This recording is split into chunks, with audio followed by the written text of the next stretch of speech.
Pertanyaan pertama, jelaskan 3 macam term dan contoh. Di modul ada 4, 3 diantaranya ada term berdasarkan konotasi, itu dibedakan jadi term konkret dan term abstrak.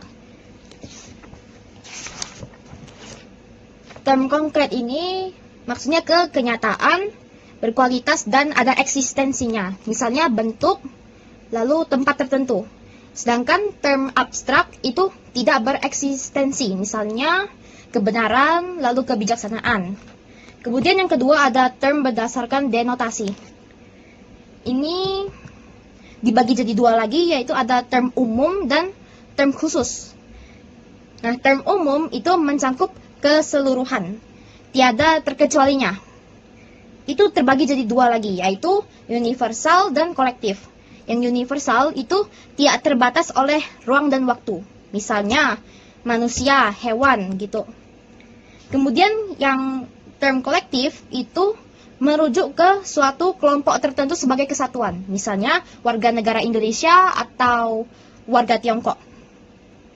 Kemudian ada term khusus, itu hanya menunjuk sebagian dari keseluruhan, sekurang-kurangnya satu bagian. Itu ada dibagi jadi 2 lagi, yaitu partikular dan singular.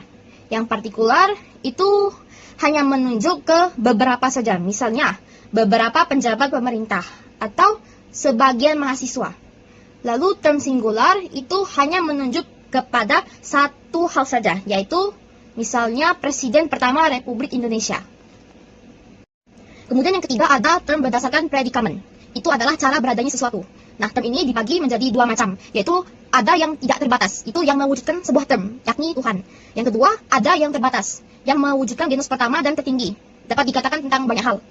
Nah, sesuatu yang ada, terbatas, itu ada unsur hakikat dan unsur sifat, pasti.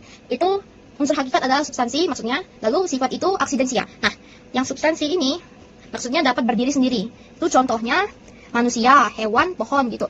Lalu aksidensia itu maksudnya sifatnya. Misal, besar, dingin, mengajar, di rumah, sekarang berdiri, bahagia, gitu. Misalnya, manusia mengajar, lalu hewan di rumah.